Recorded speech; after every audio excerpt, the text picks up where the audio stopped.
Magandang umaga po, Dean Mel. Good morning. Magandang magandang umaga sa iyo, Ted at DJ Chacha, sa ating mga tagapanood, tagapakinig. Mabuhay po kayong lahat. Si Dean Mel po ito.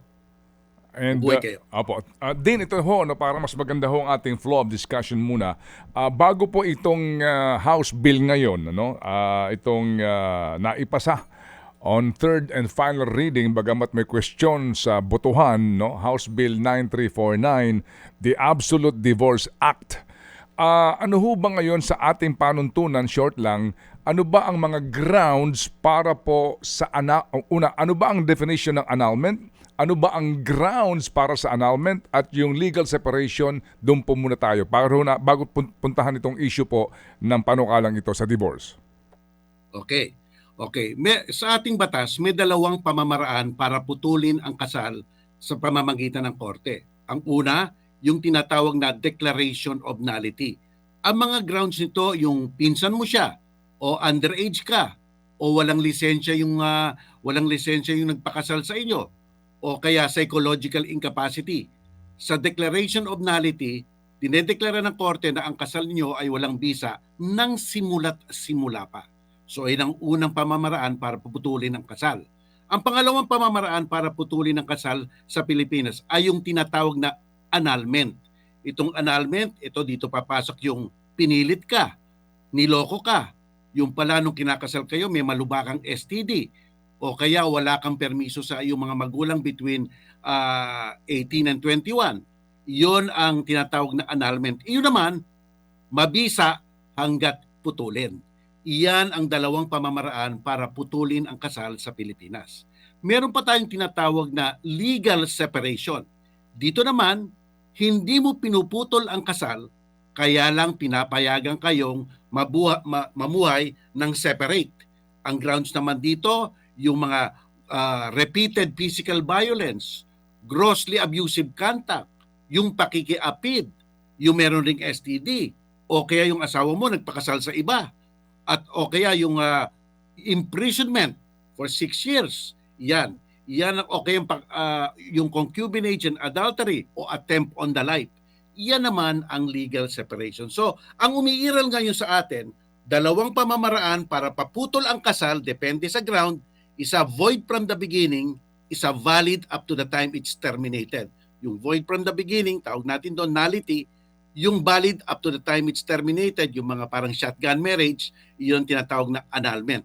At ang legal separation naman, hindi pagpuputol ng kasal, subalit pagpapahintulot lang na sila ay mamuhay ng separate at hahatiin na ang mga ari-arian at sasabihin na hindi na susuportahan yung nagkamali. Okay. Yan ang ating umiiral ngayon. Ang linaw ng paliwanag po ni Dean Mel. Ngayon, short lang din po, Dean Mel, yung pong common na ginagawa pong basihan para po to declare marriage annulled ay yung psychological incapacity na binabanggit nyo. Pwede ho ba namin malaman ano yon at bakit yun ang common na ginagamit ng marami pong gustong magpadeklara ng kanilang kasal po'y walang bisa? Sapagkat ang psychological incapacity, pumapasok yan sa unang pamamaraan. Idedeklara ng korte na walang bisa ang inyong kasal ng simula't simula pa. Kaya madaming gumagamit yan, Ted, sapagkat kung titignan mo, kung dedeklara ng korte na simula't simula pa, wala na talagang bisa ang kasal mo, di walang conjugal property. Di kung anong sa'yo, sa'yo. Di ba? Pero kung annulment kasi, mabisa hanggat maputol. So, ibig sabihin may conjugal na magkaroon pa ng usapin tungkol sa mga batas. At ang psychological incapacity naman, hindi kasi ito yung fraud o shotgun marriage. Ito yung sitwasyon lang ng dalawang panig o isang panig na talagang hindi husto ang kanyang pag-uunawa sa mga obligasyon ng kasal. Pero dapat patunayan na yung walang pag-uunawang yon ay nahandoon na habang kinakasal pa sila. So yun ang nagpapahirap doon, no? Kasi normally kasi basta't nagpapakasal ka, masaya kayo, di ba? Pero ang pasanin mo, kung papatunayan mo yon, walang bisa kasi nang simula't simula pa. Kasi nung una pa lang, ikaw pala ay wala ng pag-unawa sa tunay na diwa ng kasal. Yan Okay, yun. opo. You have to prove no that the legal I'm sorry, that the psychological incapacity is deeply rooted. Kumbaga may ito doon nakakatalo sa pagpapatunay, kaya kinakailangan mo pa kumuha ng mga expert witness din na magastos din. Tama ka doon, Ted. Okay, sige. So, bagamat din, hindi ho ba naman, to be more pragmatic about it, meron pong mayor na sikat, artista, no, na nagsama sila muna ng mahigit isang dekada, and then eventually, naalaman ng isa na siya pala ay may psychological incapacity. Meron din po mga abogado, matatalinong tao, pero meron psychological incapacity. Opo, meron nga naging presidente. With all due respect, di ba? Di ba din, matalinong tao. Ma- Pero, yes, pero ang deklarasyon din po is psychological incapacity. Meaning, hindi ho ba din ito, kaya namuo itong gantong uri ng panukala, kasi nga parang merong pagpaikot sa batas na ito para lang sa mga tao na may kakayahan na dumulog sa hukuman? Alam mo, totoo yung sinasabi mo, ang realidad iyan. Sapagkat nga, nung araw, basta't may psychological incapacity ka, dapat may isang bihasang tao na magpapatunay na yung nang sa una't-una pa lang, nung kinakasal ka pa lang, o kaya bago ka ikasal, yun na talaga ang pagkatao mo.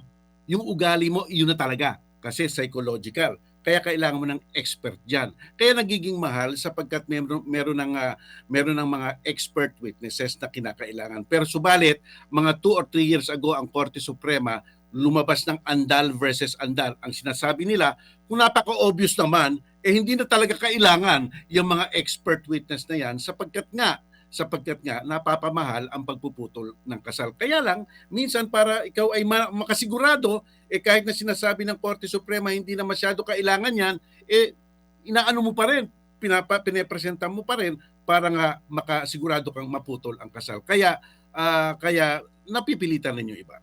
Yun nga po. So sige, kaya nga po ngayon may ganito nagpapanukala, no? Kasi nga napakahirap magpaanal ng kasal. At ang iba nga po, umaamin na naglagay sila sa kung kani-kanino para mapadali ang pag-usad po ng proseso.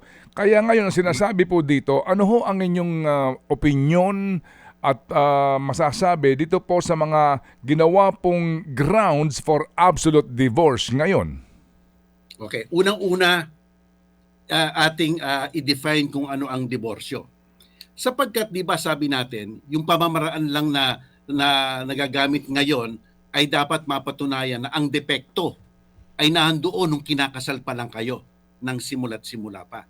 Diyan nagkakaiba ang diborsyo. Sapagkat ang diborsyo maaring lumitaw lamang ang dahilan pagkatapos kayong magkaroon ng marriage ceremony. 2-3 years lumitaw na naging lasenggo siya, naging irresponsible siya, pwede mo nang paputol ang kasal. Pero doon sa nullity at annulment, dapat patunayan mo, yung pagkalasenggo niya ay nahandoon na nung kinakasal pa lang kayo. So yan ang diferensya niyan. It can come afterwards yung reason sa diborsyo. Ngayon, itong panukalang ito, itong diborsyong ito, itong panukalang ito ng ating mababang kapulungan, sinabi nila, ano na nga ba ang mga grounds? So sabi nila ganito, lahat ng grounds ng legal separation nung araw, halos wala na namang nagpa-file ngayon, kasi ang pinapile na annulment. Lahat ng grounds ng legal separation noon, yung ibig sabihin natin, yung hindi puputulin ng kasal pero ipapayagang maghiwalay kayo, lahat ng grounds ng legal separation noon, grounds na natin for divorce ngayon. Absolute divorce. So yung mga grossly abusive conduct, yung mga pinepwersa mo ang iyong asawa na mag-change ng political or religious belief, yun. Lahat ng grounds ng legal separation niya noon, ngayon, meron na rin. Ngayon, may dinagdag sila. Ang dinagdag ng mababang kapulungan, kung kayo ay magkahiwalay na ng 5 taon, ayan, pwede na rin iyan, patunayan lang na wala ng pag-asa na magkabalikan muli. Okay? At isa pa, yung tinatawag nating reassignment, yung nagpapalit ka ng inyong kasarian, yung change of sex. Ayan. Okay.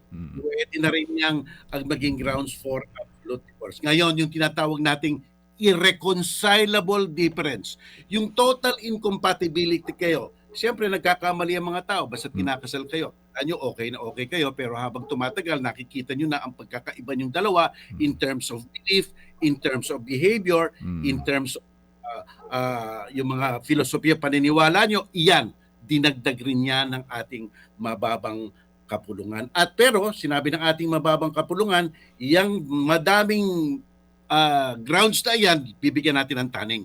Dapat i-file ninyo within 10 years from discovery or from knowledge, kung sino man ang now. So, kung sino man ang doon nyo i-file. Okay. Yan. Din, ang sinasabi po ng kontra dito po sa panukalang absolute divorce ay wag yan. Padaliin na lang natin ang annulment process. Kayo din, pwede bang padaliin yun? Mahirap yun. Alam mo, kamukha yung sinasabi mo kanina, Ted, no? Ang annulment process kasi minsan subjective, no? Basta sinasabi mong na-shotgun marriage ka. So, pwede niyang sabihin, teka, hindi naman pumayag ka di ba? Nakikita mo yon. Tapos okay, sinabi mo, psychological incapacity ka. Iyan ang sabi mo, pero hindi ako ganyan. O, di ba parang, so nagkakaroon ng ebidensya. Mas madaming evidence requirement ang annulment at saka nullity. Pero nga, ang absolute divorce na ginawa ngayon ng ating lower house, tignan mo mga rason. 5 taon na magkahiwalay na wala ng pag-asang magkabalikan. Objective Objective. Yun lang patutunayan mo. Nagpapalit ka ng kasarian. Objective. Di ba? Okay? O kaya na-imprison ka for more than 6 years. Objective. Correct, di ba?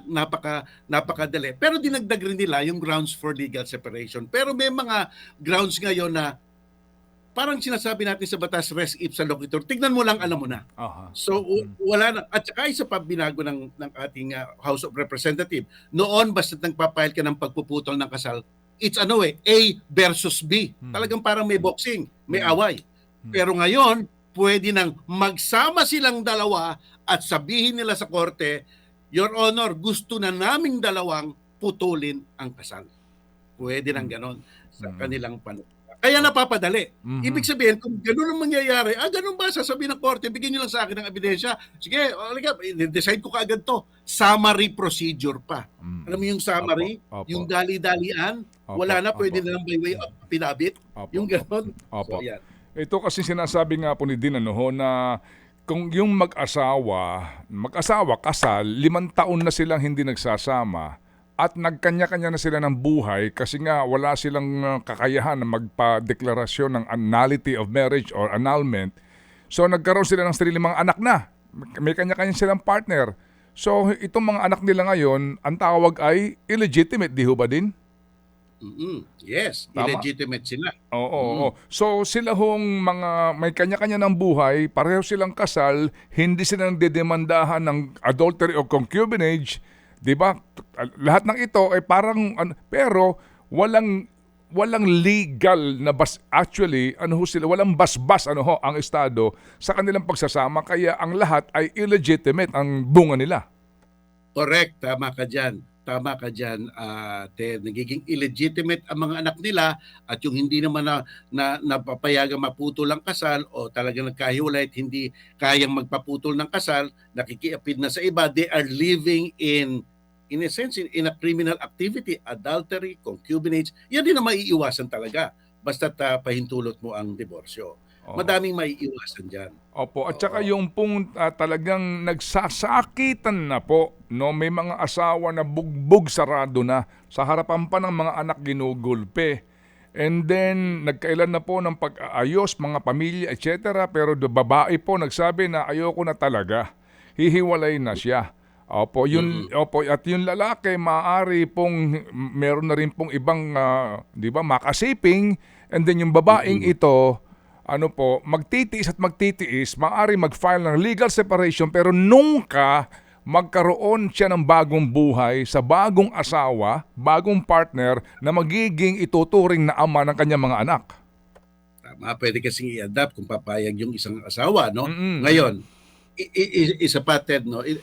Itong pinaka maganda rin sa divorce, sa tingin ko, no? Ito rin ang pinakamaganda sa divorce. Kasi ang ginagawa mo sa divorce, parang nagso-social engineering ka ng society natin eh. Kasi meron talagang mga marriage na patay na talaga. Wala nang pag-asa.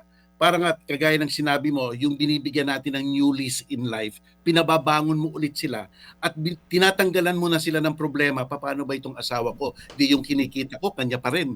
Di ba? Conjugal eh, di ba? Oo. Di yung kinikita ko, kanya pa rin. Di kung namatay ako, magmamana pa rin siya sa akin. Ang daming nakakabit na karapatan nung palpak na asawa kasi. Yun rin ang gusto mong putulin. Di ba? Yun ang Okay. gusto mo rin putulin. O kaya kung Kaya, ikaw naman si Mister, mawalang galang lang ano ho, at yung misis mo ay nahuli mo na may kalaguyo, nahuli mo siya na may ginagawang hindi maganda, 'di ba? Oo. So ikaw din hindi ka pwedeng mag-file ng bilang 'yun ang basis mo for annulment, right din? Kung hindi legal separation lang. legal separation lang. Tama ka dyan, Ted. Tama ka dyan. Legal separation. The mere act of seeing your other spouse na nagse-sexual infidelity, hindi grounds for annulment yan. Hindi rin grounds for nullity. Kaya dapat talaga baguhin na natin ang ating batas. Dagdagan na natin ang isa pang remedyo. Alam mo ba, Ted, basta't ang isang Pilipino ay nagpakasal sa banyaga, pwede siyang kumuha ng diborsyo sa abroad. Bakit iyon pinapahintulutan natin? Ang sentimiento at ang pagdudusa ng mga taong nagpapaputol ng kasal, pare-pareho rin. Banyaga ang asawa mo o hindi. Bakit pinagbabawal kung dalawa ang Pilipino? Yan talaga ang katakataka sa ating batas. Kung kasal ka sa banyaga, pumunta ka sa ibang country, magpaputol ka ng kasal, tatanggapin natin.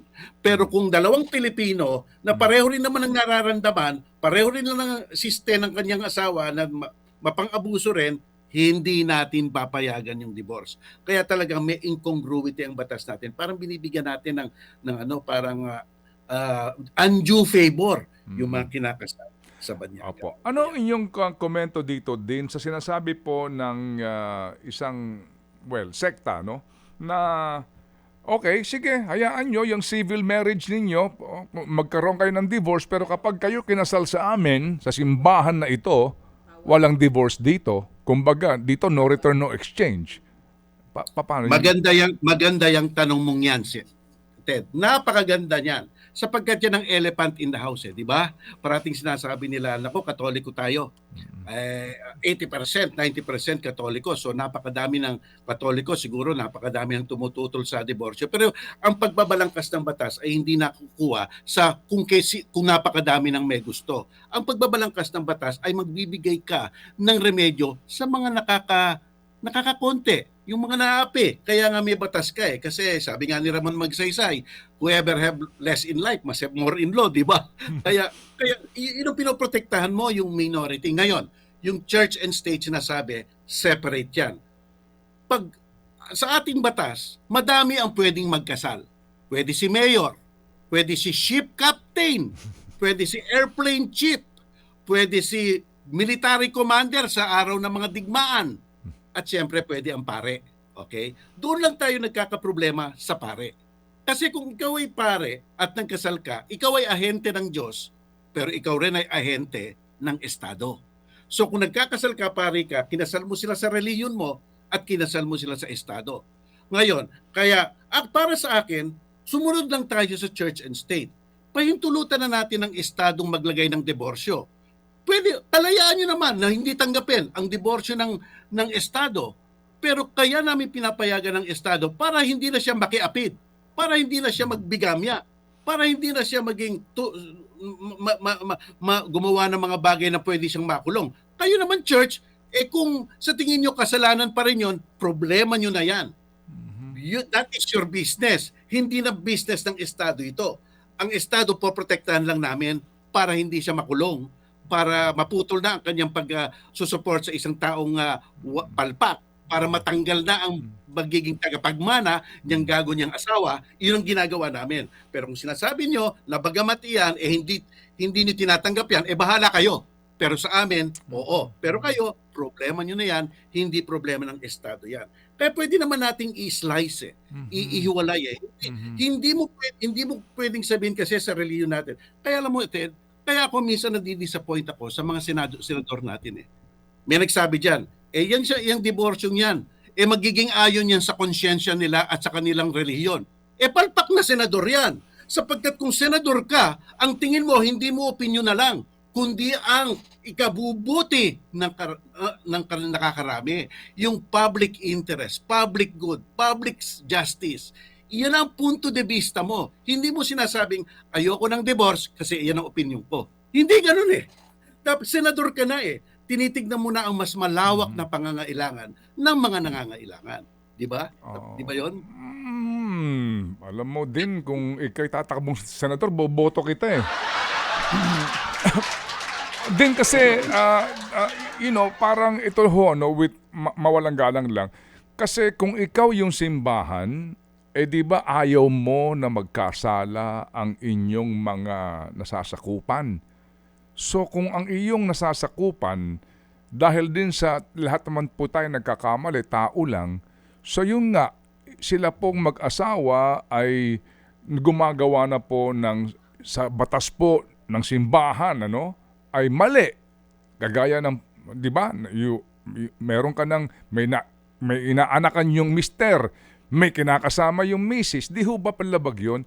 So kahit na silang dalawa ay lumalabag sa utos ng quote-unquote Diyos, utos ng simbahan, tapos gusto nilang maghiwalay para maging legal na yung kanilang ginagawa, tapos ikaw yung tututol, parang hindi yata din. Di ba? Parang hayaan mo na sila magkasala forever. Alam mo, slicing lang natin eh. Kung problema kayo kasi magkakasala ang mga taong yan, gawaan nyo ng paraan. Simbahan kayo. Hindi ang Estado pwedeng makipagsangkot sa inyo sa pangangaral nyo sa mga tao ninyo. Pero kaming Estado, bibigyan namin sila ng remedyo. Hindi ka na makukulong sa bigamya. Di ba ganun yun? Kung problema kayo, baka nagkasala yan, tawagin nyo sa sakristi ninyo, tawagin nyo sa church nyo, pangaralan ninyo. Pero hindi na makikialam ang Estado doon. Para sa Estado, pinangalagaan na namin siya, hindi ka na makukulong.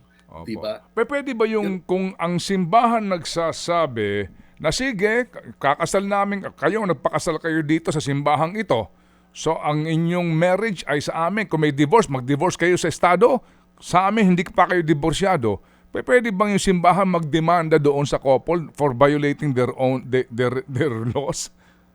Well, sa ngayon ganyan nga umiiral. Basta nagdiborsyo ka sa Estado, hindi talaga tatanggapin ng Catholic Church, di ba? Hindi ba talaga? Pero hindi tatanggapin ng Catholic Church. Pero sa estate, tinatanggalan nila ang problema nila. Okay. Ayaw nila ang society na magkaroon ng mga madaming pwedeng makulong, di ba? So ang church naman, yan ang moral duty nyo. Pangaralan nyo kung gusto nyo. You are free to do what you want to do. Diba? Okay, sige po. Siguro maganda rito din sa Senado, tumawag sila ng public debate, no? At pag-usapan ito na may kaukulang coverage para lahat tayo. Tulad ninyo, imbitahin kayo bilang mga, 'di ba, friends of the court, ika nga din, 'di ba? Right? Para magpaliwanag, para mas maintindihan baka kasi may mga ibang senador, mawalang galang lang, hindi rin po lubos na nauunawaan yung mga binabanggit ninyo. Oo nga. Alam mo, Ted, may sasabihin ako sa iyo at sa ating mga tagapanood, tagapakinig. Ngayon, ang Korte Suprema gusto nang ulit tignan yung nagpapadiborsyo ng both Filipinos abroad. Papayagan naman natin? Iyan ang tanong nila sa kasong umiiral ngayon. Nag-constitute nga sila ng Friends of the Korte at kasama ako doon. Tinatanong nila ngayon, nire-revisit nila ngayon yung issue. Dalawang Pilipino pumunta abroad, nagpaputol ng kasal, dati kasi hindi natin tinatanggap. Pero ngayon, tatanggapin na ba natin? So, iyan ang tanong nila ngayon. Kasi nasa abroad naman nagpaputol eh. So, ibig sabihin yung jurisdiction ba ng korting yun, igagalang natin? May committee ba tayo? Iyan ang mga tanong ngayon sa Korte Suprema. O kaya, pwede bang kung kami ay magpapakasal sa Estados Unidos na may divorce o sa amang lugar na may divorce, pwede bang kami mga Pilipino, dalawang Pilipino, doon magpakasal? Kung ayaw nyo, kung walang divorce dito, basta kami, kapag nag-decide kami mag-divorce, pupunta kami doon para sa diborsyo. At hindi kami hahabulin ng family code sa Pilipinas. Iyan ngayon ang issue sa Korte Suprema na magkakaroon ng oral argument within the next 2 or 3 months. Yan. Okay. Yan. Okay, so pahabol na tanong Pahabol bago lang natin na turn over tanong. na kay Idol Lord ang ating programa. Oh, Go ahead. isa rin sa dahilan no, kung bakit nga na may mga nagsusulong nitong diborsyo. Dahil din dun sa taas ng kailangang ibayad pagka dadaan ka sa proseso ng annulment. Sinasabi dito din tama, bawal lumagpas ng 50,000 pesos kapag magpoproseso ka ng diborsyo. Pwera na lang sa usapan nung gusto magpa-diborsyo at ng abogado niya kung gusto pa itong dagdagan. Pero sa iba bang mga bansa, ganito rin lang ang presyo ng divorce? 50,000 pesos? Or mas less Hindi. po sa kanila? Papaano po? Ay, naku, Curious ako. kung dollars ang pinag-usapan oo. dyan. Di mas malaki. Pero ang maganda dito sa mungkahi ng lower house, may tinatawag na summary proceeding na kung ang rason mo ay hindi na dapat pagtalunan. 5 taon na pagkakahiwalay. Hindi na pagtatalunan yan. Di ba? 5 taon na. O kaya nagpapalit ka ng kasarian. Hindi na pagtatalunan yan. Baka wala pang 1 buwan, wala pa 2 buwan, tapos ng kaso. Di ba? Pero yung presyo halos ganun din. Napadali. Oo. Napadali ngayon kasi pwede ka rin na rin mag-apply sa korte ng indigent Oo. pauper litigant na pwede kang hindi magbayad. O sasabihin mo sa abogado mo, teka ha, attorney, sisingilin mo ako ng 100,000, 5 taon kami hindi nagsama. Wala namang ano yan eh. Halos wala nang pista yan. Oo. Hindi, tsaka ano din siguro din tsaka ano din kung sakasakali no, doon sa IRR kung maaaprubahan man ito, doon nga yung papel ng PAW para sa mga mahihirap na mga litigants and then yung exemption sa filing fee. Oo. Alam mo kung nabasa niyo yung Senate version nito, may magaganda pa rin doon. Kasi yung kinakasal na indigent people natin, yung mga indigenous cultural community natin, kung mapatunayan nila na iyon ang ugali o kostumbre nila, yung klaseng pagpuputol na yun ay kostumbre nila, papayagan rin. Okay. So yun po ang version ni Senator Risa Ontiveros, no? In the Senate. Oo. Yes, okay. Sige, so Din, this is a developing story. So, muli kaming tatawag sa inyo kung kinakailangan po para sa mas malawak na paliwanagan sa napaka-importanteng isyong pambayan din. Maraming salamat. At Ted, meron akong lalabas na, kasi sumusulat ako sa Rappler, meron akong lalabas na article, ang pamagat, Let There Be Divorce. Ayan. Ganda, abangan namin yan, attorney. Opo. O sige, so Dean, salamat na marami, mabuhay. Thank you, Dean. Maraming salamat. Ted Filon at DJ Chacha. Ngayon, nasa Radyo 5, 92.3 News FM. Monday to Friday, 6 to 10 a.m.